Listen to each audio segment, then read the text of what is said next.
take a seat, get comfy.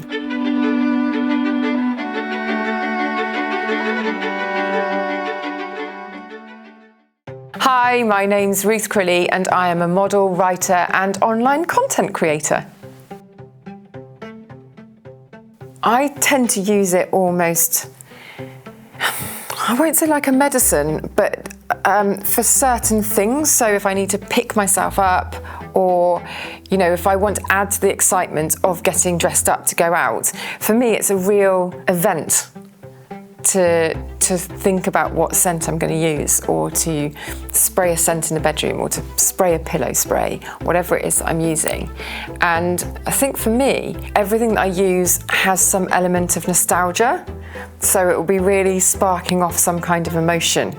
As a general rule, I do like quite a fresh, and I hate the word zingy, because it isn't a zingy thing that I like. I'm not quite sure of the word to describe it, but like in juniper sling, you've got that sharpness, but it's offset by something quite spicy and exotic.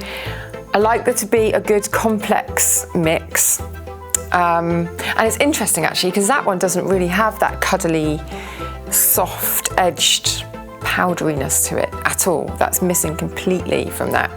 But I feel like it's quite sharp and there's something slightly masculine about it. And I do really like scents that aren't too feminine, so they just come across as slightly unusual.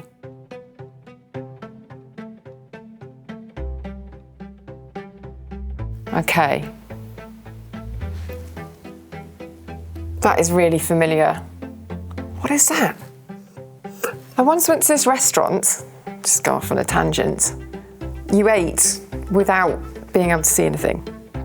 And it was impossible, even though you knew that it was food on the plate, you still couldn't guess.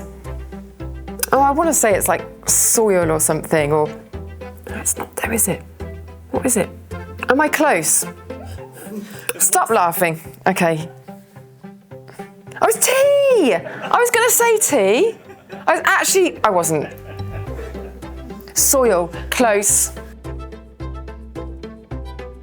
One of my earliest memories was my granny and granddad used to have a greenhouse, and they used to grow grapevines. They lived on the Isle of Wight, and now and again they'd let you in, and the grapes would all have condensation dripping off them, and the smell in there was just incredible, and it was the smell of the leaves on the vines.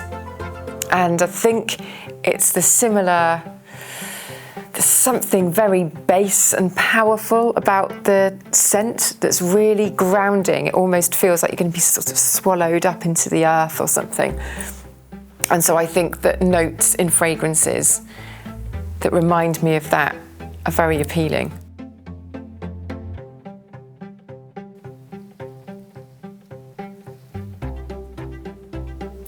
Oh, is that juniper sling? Oh, come on. Bacon and eggs. That's a good old British smell, isn't it? Friars.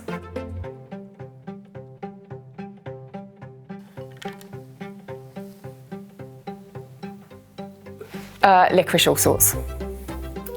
Come on.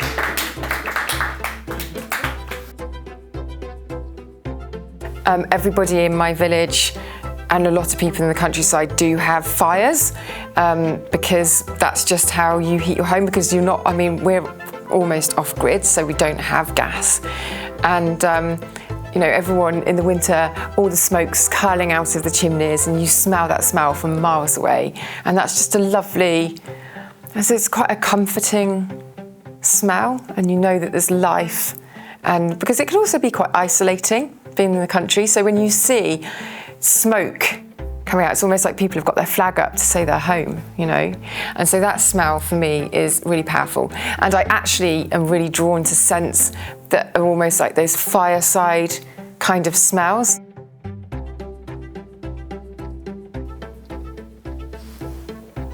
Oh, is this wood smoke, leather and old books by any chance? Oh, that is so nice. That smells like a sort of old wooden panelled room. Oh, I know this. I know this one. I've got this one. It's really familiar. I can't remember the name of it, but I definitely have this one. Yes, the black candle. Just the mix of people, you know, you get on a train, for example, you get on the underground, and if it's been raining, it's not a particularly nice smell, but the smell of wet wool and wet clothing and everybody being really packed together in a really small space is quite an unusual and very specific smell. It's almost animal, and I don't think that you get that smell anywhere else other than when you've got a large group of people all sort of jostling for the same space.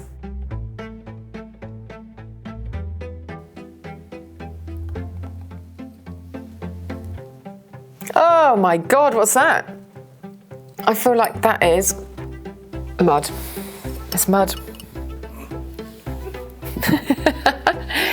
Actually, they're quite an earthy taste, aren't they? The radish. I was going to say something worse than mud. If I could go back in time and go back into my granny and granddad's greenhouse, and their house smelt of really specific smells as well. And it was stuff like, oh my God, they used to buy a whole lamb from the butchers, for example, and freeze these big hunks of lamb. But everything, they always had all the herbs for cooking lamb because they were always just cooking lamb because there was so much lamb. So it smelt of those herbs and just really sort of things that aren't that nice to smell, but all together, you know, it makes up someone's life. Do you know what I mean? So if I could bottle that, it wouldn't be something I'd want to wear, but it would be something I'd want to sniff.